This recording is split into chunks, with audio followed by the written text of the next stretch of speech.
আসসালামু আলাইকুম। হৃদয় বাগেরহাটের পক্ষ থেকে সবাইকে জানাচ্ছি আন্তরিক শুভেচ্ছা। আমি সাথে আছি বাবু। আর আজকে ঘুরে দেখাবো জোক্কা মেলার যে রাস্তাটা, এই রাস্তায় আসলে মানুষের যেভাবে ঢল নামে। তো এর আগে বিগত 2 মাস বা 2.5 মাস আগে আমি দৈবখাটির জোকা গ্রামের রজ্জব শাহ এবং নুরিশার মাজারের যে জোকা মেলাটা হয়, এই মেলাটার ভিডিও প্রকাশ করেছিলাম, যেটা আপনারা সবাই দেখেছেন। দৈবঘাটির জোকা গ্রামে জোকা মেলা আসলেই অসাধারণ অসাধারণ। আসলে এখানে এসেই আমার মনটা ভরে গেল। তো ভিডিওটা একটু দীর্ঘ হচ্ছে, সবাই দেখবেন, আশা করি সবার ভালো লাগবে। তো চলেন ঘুরে ফিরে দেখি। তো মেলাটার আপনারা অনেকে শেয়ার করেছেন, পজিটিভলি নিয়েছেন। যে আমি বাগেরহাটের যেসব জায়গায় যাই হোক না কেন, আমি তুলে ধরার চেষ্টা করছি আমার মতো করে। তো এই ভিডিওটা আসলে ছিল, আমি এই ভিডিওটি দেইনি, কারণ এটা হচ্ছে জোকা গ্রামে ঢোকার যে রাস্তাটা, মোরলগঞ্জ টু বাগেরহাট যে হাইওয়ে যে রাস্তাটা, সেই রাস্তাটায় যে মিশেছে দৈবকাটির জোকা গ্রামে ঢোকার এই রাস্তাটায়। তো ঝাঁকে ঝাঁকে মানুষের ঢল নেমেছিল ওই মেলার দিন। তো আমি এসেছিলাম মেলার দ্বিতীয় দিন, 3 দিন ব্যাপী জোকা মেলা হয়। আমি এসেছিলাম দ্বিতীয় দিন, শুক্রবার ছিল। আর এত বেশি মানুষ, যারা আমার ওই ভিডিওটি দেখেন নাই, জোকা মেলার ভিডিওটি দেখেন নাই, তারা ভিডিওটি দেখবেন। তো আমার পেজে ভিডিওতে গেলে পেয়ে যাবেন জোকা মেলার ভিডিওটি। তো ঝাঁকে ঝাঁকে মানুষ জোকা গ্রামের ভিতর আসছে।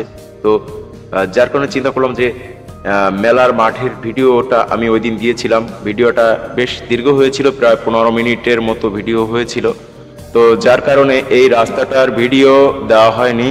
তাই চিন্তা করলাম যে রাস্তাটার ভিউটা একটু দিয়ে দেই, যে মানুষ কিভাবে ঝাঁকে ঝাঁকে আসছে জোকা গ্রামের দিকে। তো এই যে ডান সাইডে স্কুল, এর আগেও আমি জোকা গ্রামের দক্ষিণ সাইডের একটা ভিডিও প্রকাশ করেছি, যেখানে স্কুল সহ তুলে ধরেছিলাম। তো বাগেরহাটের বেশ কয়েকটি ঐতিহ্যবাহী বড় বড় মেলা হয়। তার ভিতর সর্বপ্রথমেই বলতে হবে আমাদের হজরত খাজা খানজাহান আলী রহমতুল্লাহ আলাইহের চৈত্র মাসের যে পূর্ণিমায় যে মেলাটা হয়, সেটা হচ্ছে সবচাইতে বড় মেলা। তো দ্বিতীয়ত আমার কাছে মনে হয়েছে জোকা গ্রামের এই রজ্জব শাহর মাজারের যে মেলাটা হয়, বাৎসরিক মেলা, এটাই বলতে হবে বাগেরহাটের ঐতিহ্যবাহী দ্বিতীয়ত বড় মেলা। কারণ এত লোক সমাগম হয় এই মেলাতে, যেটা আমি জানতাম না বা এখানে আগে কখনোই আসি নাই। এই বছর ব্লগ ভিডিওর সুবাদে এই এলাকার যারা আমার কন্টেন্টগুলা দেখে বা আমার অডিয়েন্স যারা আছেন, তারা রিকোয়েস্ট করেছিলেন এই এলাকায় আসার জন্য, যার কারণে কিন্তু আমি এসেছিলাম। তো এই ভিডিওটা একটু লেটে ছাড়লাম, কারণ আগে মেলার ভিডিও দিয়েছি, আরও অনেক অনেক ভিডিও দিয়েছি। হুট করে এই ভিডিওটা দেখলে হয়তো সবার ভালো লাগবে অনেক দিন পরে। তো যার কারণে এই ভিডিওটা একটু পেন্ডিংয়ে রেখেছিলাম। তো মেলাতে আসছে মানুষ, যাচ্ছে, মানে যে মেলার যে মাঠটা, বিশাল আকারের মাঠ। যারা যারা ভিডিওটি দেখেন নাই, দেখে আসবেন। আশা করি জোকা মেলার ভিডিওটা পেয়ে যাবেন। শুধু জোকা মেলা নয়, এখানে আছে পোলের হাটের যে বাৎসরিক যে মেলাটা হয়, পোলের হাটের বাৎসরিক মেলাটাও আমি তুলে ধরেছি আমার পেজে। এবং দরগার হজরত খাজা খানজাহান আলী মাজারের মেলাটা তুলে ধরেছি, জোকা মেলা তুলে ধরেছি, কালুরহাট মেলা তুলে ধরেছি। মানে বাগেরহাটের যেসব জায়গাতে মোটামুটি মেলা হচ্ছে বা যে কোনো অনুষ্ঠান হচ্ছে, আমি আমার মতো করে তুলে ধরার চেষ্টা করছি।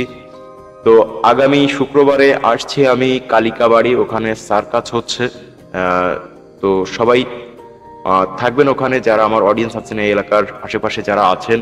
আমি আসছি আগামী শুক্রবার কালিকাবাড়ি, ওখানে সার্কাস হচ্ছে এখন বর্তমানে। তো ওখানে আমি আসবো এবং ওখানে মেলা হচ্ছে, ওই মেলাটা তুলে ধরবো আমি আমার মতো করে। এছাড়াও বাগেরহাটের স্বাধীনতা উদ্যানে বৈশাখী মেলা হচ্ছে, বৈশাখী মেলাটাও আমি তুলে ধরেছি। এখন হয়তো মেলাটা শেষ হয়ে গেছে। তো যাই হোক, যারা যারা মেলাতে আসলে আসতে পারেন না বা বাসায় থাকেন বা এলাকা থেকে দূরে থাকেন, তারা কিন্তু আমার ব্লগ ভিডিওগুলো দেখে দেখে তাদের কাছে খুবই ভালো লাগে, বা তাদের যে মানে ভিতরে যে না যাওয়া বা আসতে না পারার যে আর্তনাদটা প্রকাশ করেন, সহানুভূতিটা, তাদের ভিডিওটা দেখার পরে যে অনুভূতিটা প্রকাশ করেন, এটা আমার কাছে খুবই খুবই ভালো লাগে। কারণ এই এলাকার অনেকেই আছেন যারা দেশের বাইরে থাকেন বা কর্মের তাগিদে এলাকা থেকে দূরে থাকেন, তাদের জন্য স্পেশালি আমার এই ভিডিওটি। আর বিশেষ করে বাগেরহাটের বিভিন্ন থানার বিভিন্ন লোক আছে যারা হয়তো যেমন ফকিরহাট থানার লোক হয়তো জানেই না যে এখানে এত বড় একটা মেলা হয়, বা অন্য অন্য থানার যেসব লোক আছে তারা হয়তো জানে না এখানের এই মেলাটার বিষয়ে। তো যাই হোক, ভিডিওটি আমি আর দীর্ঘ করছি না, সবাই ভিডিওটি শেয়ার করে দিবেন। যারা হৃদয় বাগেরহাট পেজটি নতুন দেখছেন, পেজটি ফলো দিয়ে দিবেন। তো এখনকার মতো বিদায় নিচ্ছি, সবাই ভালো থাকবেন, সুস্থ থাকবেন, আল্লাহ হাফেজ। তো আবারও দেখা হবে নতুন ভিডিও নিয়ে। সবাই ভিডিওটি শেয়ার করতে ভুলবেন না। আল্লাহ হাফেজ।